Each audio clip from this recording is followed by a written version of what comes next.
morning to all of you out there in TV land. Welcome to IKIR TV 6.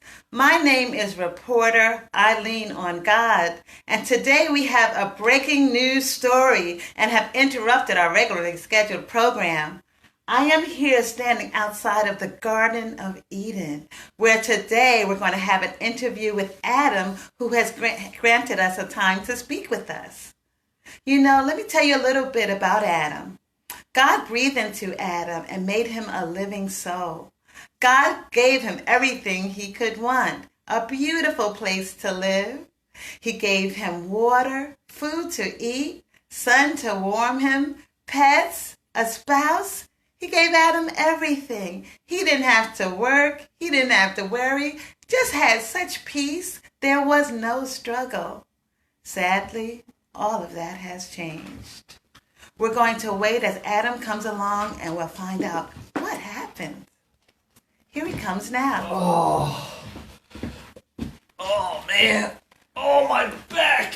Adam. Oh. Adam, thank you for agreeing. Oh my God, to interview with us today. Adam, you look tired. I am. I've never had to work like this before. You know, I had everything I needed, and now I gotta lug all these heavy boxes from the Garden of Eden to my new home.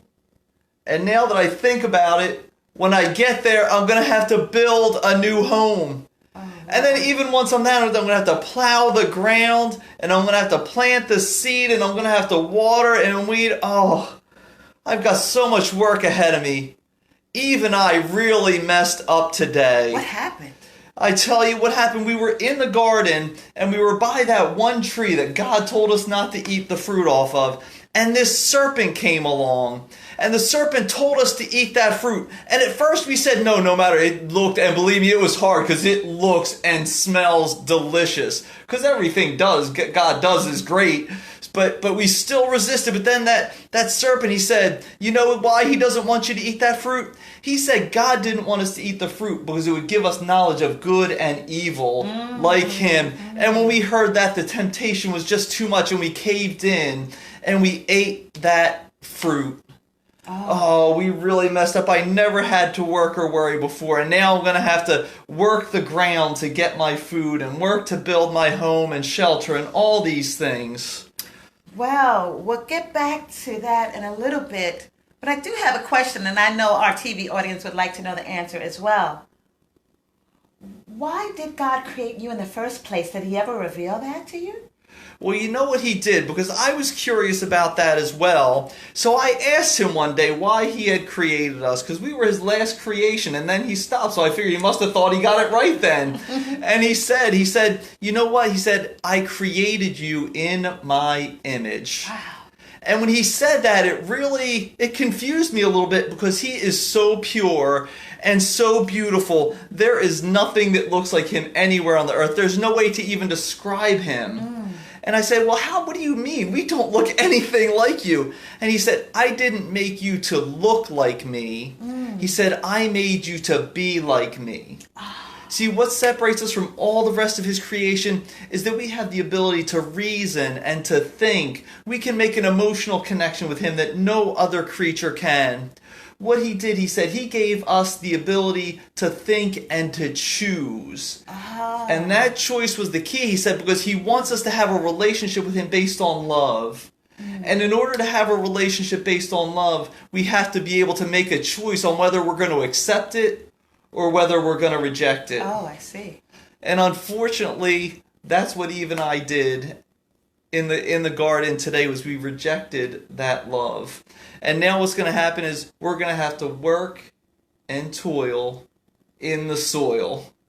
Oh, wait, I apologize. Sometimes I get on these little rhyming kicks where everything I say, whether I want to, it rhymes or not. And that was such a bad one to start off. That was like a rhyme, but it should have been a crime.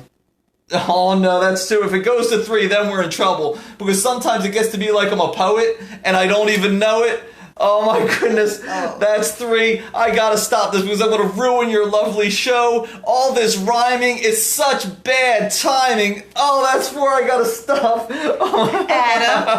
Adam. Oh, I'm sorry. Adam. I'm sorry. Let me regain my composure Yes, here. I'm sure our TV audience would like to know as well as I do.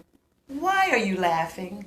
I mean, Adam, if God created you to have a relationship with him, then banished you from the garden, you have to work now, and you don't have his presence anymore. You're no longer in relationship with him, Adam. Can you please tell us what's so funny? Well, first of all, I want to correct you because that's certainly not the case that I don't have a relationship with God anymore. How I told you that he gave us the ability to choose? Well, when he gave us that ability to choose him, he also gave us the ability to reject him. Right. And that's what Eve and I did when we chose to listen to that serpent. After all that God had done for us, how could we have listened to that serpent? I don't know why we did it, but we did. And when we did that, we kind of rejected God. But no matter what we do, no matter how much we reject God, he has told me that when we turn back to him, when we realize what we've done, he will always be there waiting with open arms. He even said, this is the thing, is after we had sinned, God still came into the garden that day. Really? It was Eve and I, because we were feeling bad about our sin. We knew what we had done. Sure, we actually hid from him among the trees in the garden. Oh. It wasn't him that left us. We hid from him. And look, before we left the garden, he made me these nice clothes out of animal skins, right? Very nice. And not only that, but he also gave me some things to bring with me. He gave me this thing, like this thing here. I'm not sure. He didn't tell me exactly what it is and what it does. But he said it's going to help me to build my house. Oh, wonderful. And he said he'll let me know when the time is right what it's there for. God is so good. He is good like that. And then look at this. He even gave me, now I have to grow my own food, but look, he sent me out. I'm dropped. We're gonna have a fruit garden right there on the ground right there. The first seeds. So he gave us seeds that we can grow.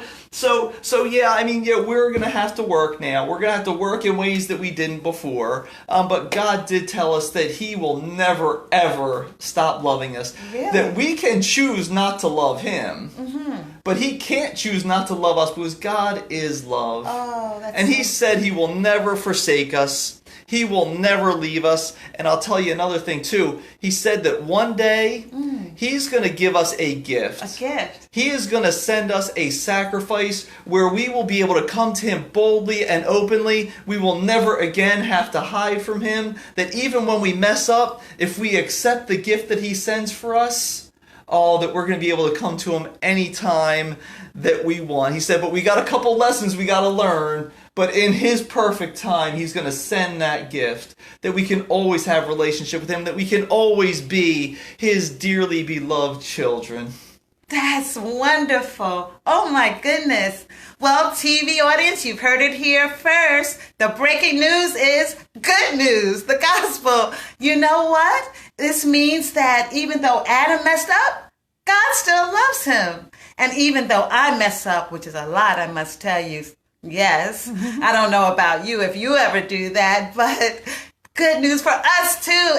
God still loves us also. Wow, that's great news. That is great news. So remember, if you do mess up, don't do what Eve and I did and hide from him.